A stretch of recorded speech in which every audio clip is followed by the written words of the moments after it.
खुदी को ना बना इतना बड़ा कि गिरने के बाद हड्डी पसली भी ना बचे। जी हाँ, ये शेर दरअसल हमने नाले से गैस निकालने वाले ज्ञानी बाबा की शान में लिखा है, ताकि उनकी ठीक तरह से व्याख्या हो सके। दरअसल देश में जब से मोदी राज्य कायम हुआ है, न तो आम आदमी खुश है, न किसान खुश है, न युवा खुश है, न महिलाएं खुश हैं, न अल्पसंख्यक खुश हैं और न सेकुलर जमात खुश है, न संविधान और लोकतंत्र में आस्था रखने वाले लोग खुश हैं और न बुद्धिजीवी खुश हैं, न हिंदू भाई खुश हैं। लेकिन हाँ, गैस वाले बाबा के गैस का आनंद ले लेकर सिर्फ भक्त और नागपुरी नस्ल के यहूदी ही खुश हैं। दरअसल यूनाइटेड नेशन ने मोदी सरकार को न सिर्फ आड़े हाथों लिया है, बल्कि मोदी सरकार के मुंह पर एक करारा तमाचा भी जड़ दिया है।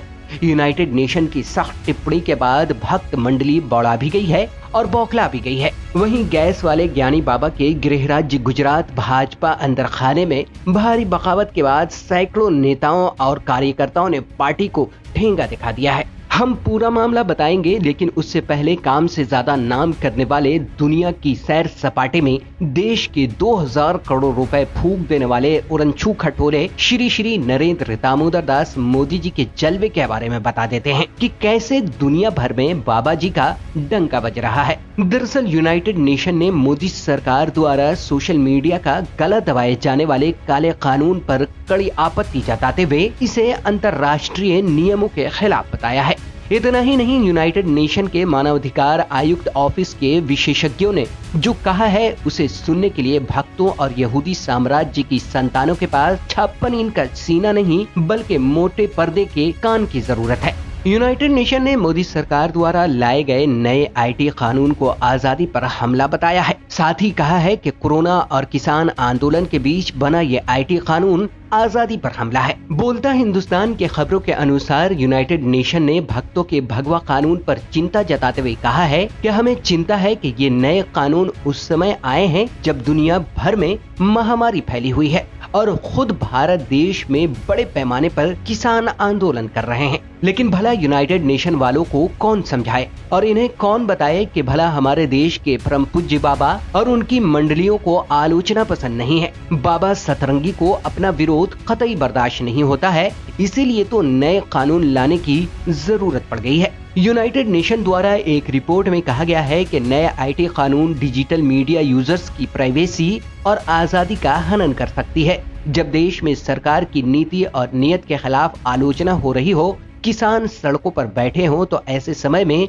नागरिकों की अभिव्यक्ति की आजादी की सूचना पाने का अधिकार और प्राइवेसी पाने का अधिकार बहुत जरूरी हो जाता है। आपको बता दें कि जिस तरह से पिछले कुछ समय से देश की बाबा बजरंगी की सरकार सोशल मीडिया समेत ट्विटर का गला दबाने का काम कर रही है, वो सारी दुनिया देख रही है। खैर, अब बाबा के गृह राज्य गुजरात की बात कर लेते हैं, जहां अगले साल होने वाले विधानसभा चुनाव से पहले ही भगवा पार्टी में भारी फूट पड़ गई है। गुजरात वाले बाबा सतरंगी के गुजराती भाइयों ने भाजपा में पलीता लगाकर उसे टोपी पहना दिया है। खबर गुजरात के सूरत से है, जहां म्युनिसिपल कॉर्पोरेशन के वार्ड नंबर 30 और 20 के लगभग 400 कार्यकर्ताओं और नेताओं ने कमल को रौंद कर टोपी को सर पर रख लिया है। यानी ये सभी नेता और कार्यकर्ता भाजपा छोड़ आम आदमी में शामिल हो गए हैं, जिसके बाद आने वाले विधानसभा चुनाव से पहले गुजराती मोटू पतलू की जोड़ी न सिर्फ हिल गई है, बल्कि भाजपा की मंडली और उसकी कुंडली में भारी पलीता लग गया है। बंगाल का मातम अभी 56 इंच के छाती से उतरा नहीं था कि भाजपा के खुद के गुजराती भाइयों ने आम आदमी पार्टी में शामिल होकर भगवा भंगेड़ियों में भागदड़ मचा दिया है। उधर पश्चिम बंगाल में ममता मात ने मोदी और भाजपा को ऐसा सोता है जिससे पूरी भाजपा बंगाल में बिखर गई है। हालत ये हो गई है कि हर रोज कोई न कोई भाजपा छोड़ टीएमसी में शामिल हो रहा है। गुजरात का सूरत भाजपा का गढ़ कहा जाता है।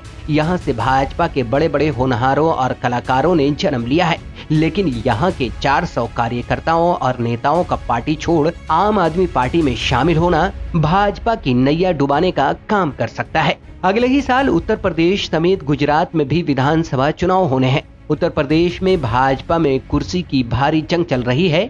अगर यूं कहा जाए कि एक अनार 100 बीमार तो कुछ गलत नहीं होगा। यहां सीधे तौर पर मोदी योगी में टकरार की खबरें भी सामने आ चुकी हैं। इसी बीच दलालों के स्क्रीन पर चाणक्य की उपाधि पाने वाले अमित शाह और वर्ल्ड टूर पर रहने वाले उड़नछू मंत्री श्री सतरंगी बाबा की रातों की नींद उड़ गई है। इस वीडियो में इतना ही। अगर आपको हमारी ये वीडियो पसंद आई हो तो इसे लाइक, शेयर और सब्सक्राइब करें। साथ ही बेल आइकॉन को दबाना बिल्कुल ना भूलें ताकि हमारी हर वीडियो की अपडेट आप तक पहुंचती रहे।